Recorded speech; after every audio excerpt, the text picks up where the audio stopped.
నమస్కారం. ఈరోజు మనం ఆంధ్రప్రదేశ్ ప్రభుత్వ భూ కేటాయింపుల గురించి మాట్లాడుకుంటున్నాం. ఈ ఆంధ్రప్రదేశ్ పారిశ్రామిక మౌలిక సదుపాయాల సంస్థ అంటే ఏపీఐసికి చెందిన వేల ఎకరాల భూమిని ప్రభుత్వంలో పలుకుబడి ఉన్నవాళ్లకి, వాళ్ల సన్నిహితులకు అప్పనంగా ఇచ్చేస్తున్నారు.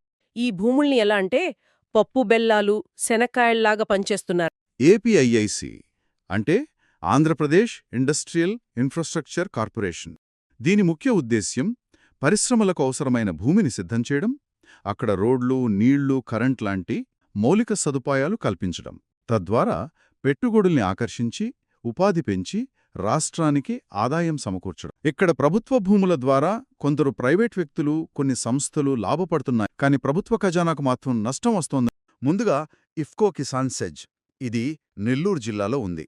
ఏకంగా 2776 ఎకరాలు, దాదాపు 3000 ఎకరాలు. దీనికి డైరెక్టర్గా ఉన్న లక్ష్మీ పార్థసారథి రిటైర్డ్ ఐఏఎస్ అధికారి. ఈమె ముఖ్యమంత్రి చంద్రబాబుకి చాలా నమ్మకస్తురాలే. గతంలో అమరావతి డెవలప్మెంట్ కార్పొరేషన్ అంటే ఏడీసీలో కీలక పదవుల్లో ఉన్నారు. ప్రస్తుతం కూడా ఏడీసీ చైర్మన్గా, ఇంకా ఆంధ్ర షుగర్స్ బోర్డులో డైరెక్టర్గా ఉన్నారు. ఒకే వ్యక్తి ప్రభుత్వ పదవుల్లోనూ ఈ ప్రైవేట్ కంపెనీ బోర్డులోనూ ఉన్నారన్న తనకున్న అధికారిక పలుకుబడిని ఉపయోగించి ఈ కంపెనీకి టెండర్లు లేకుండా భూమి ఇప్పించారు. Himachal futuristic communications limited HFCL. వీళ్లకి శ్రీ సత్యసాయి జిల్లా మడకశిరలో రక్షణరంగ పరిశ్రమల కోసం 1000 ఎకరాలు కేటాయించారు. ఈ హెచ్ఎఫ్సిఎల్ పేరు 2001లో కేతన్ పరీక్ స్టాక్ మార్కెట్ స్కామ్లో వినిపించింది. షేర్ల ధరల్ని మార్చారనే ఆరోపణలొచ్చాయి. దానివల్ల సెబీ అంటే మన స్టాక్ మార్కెట్ రెగ్యులేటర్ 2004లో షోకాజ్ నోటీసులు కూడా ఇచ్చిందట.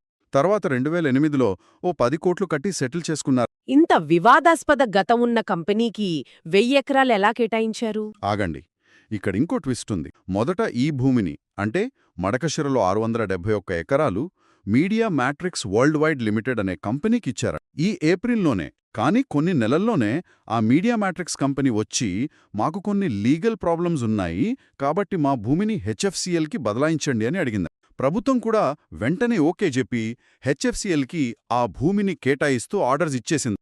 ఇవి కాకుండా స్కై రూట్ ఏరోస్పేస్ వాళ్లకి చిత్తూరు జిల్లా రౌతుసురమాలలో 300 ఎకరాలు ఇచ్చారట.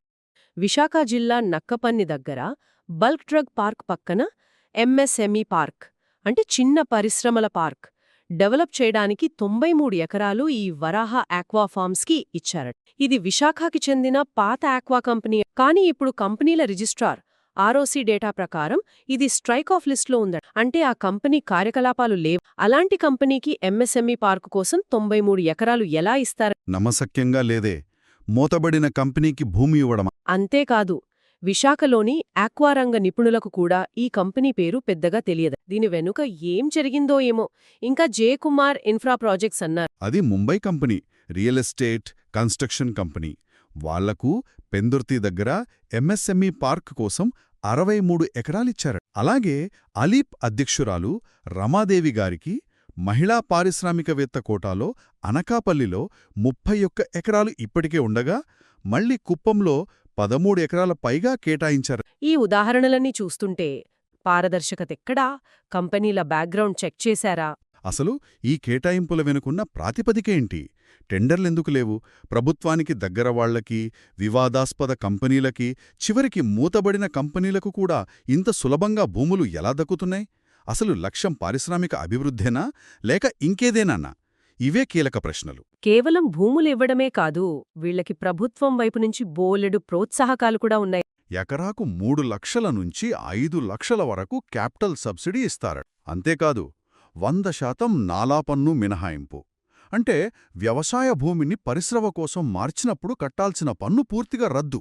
దానికి తోడు ఆ పార్కుల్లో రోడ్లు, కరెంటు, నీళ్లు లాంటి మౌలిక సదుపాయాలు కూడా ప్రభుత్వమే అంటే ఏపీఐఐసిఏ సొంత ఖర్చుతో ఏర్పాటు చేస్తుంది. మొత్తం మీద చూస్తే ఆంధ్రప్రదేశ్ ప్రభుత్వ భూకేటాయింపుల మీద చాలా గంభీరమైన ప్రశ్నల్ని, ఆరోపణల్ని మోపుతోంది. పారదర్శకత లేదు, టెండర్లు లేవు, కావాల్సిన వాళ్లకి, వివాదాస్పద కంపెనీలకి, చివరికి మూతబడ్డ కంపెనీలకి కూడా భూములు కట్టబెట్టారు. దానికి తోడు సబ్సిడీలు, ప్రభుత్వ ఖర్చుతో మౌలిక సదుపాయాలు, అంతా ప్రైవేట్ లాభాల కోసమే అన్నట్టుగా ఉంది. ప్రభుత్వ ఖజానాకు నష్టమొస్తోంది. ఈ కేటాయింపుల్లో పారదర్శకత, నిష్పాక్షికత, జవాబుదారీతనం లాంటివి పూర్తిగా లోపించాయి. ఇది ప్రభుత్వ పాలనపై, ముఖ్యంగా భూమి లాంటి విలువైన వనరుల నిర్వహణపై తీవ్రమైన ప్రశ్నలను లేవనెత్తుతుంది.